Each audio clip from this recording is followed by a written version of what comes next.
बुंदेला, ए बुंदेला, ते कोन्हा मा खड़े खड़े का सोचत हस?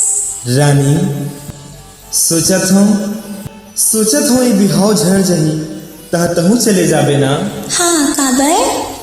रानी, ये हमर 4 दिन के मेल जोल माँ मोरी अभागा मन जिंदगी भर के सपना संजो डाले रही रानी। और काली ये बिहाव झड़ जही तह तय अपन घर चल देवे ना। त मोरी सपना की का होही रानी, का होही मोरी सपना।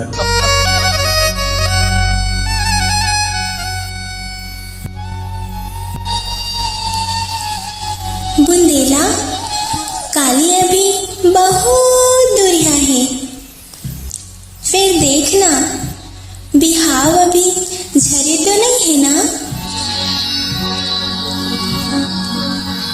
पानी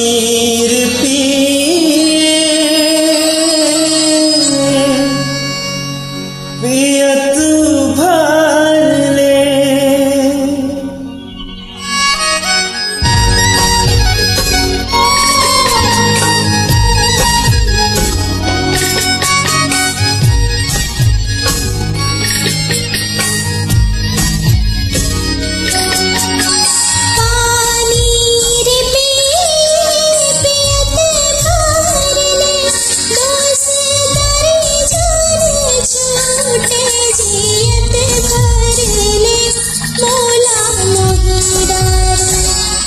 मोला मोही डारे रानी तुझ बोली बचन मोला मोही डारे।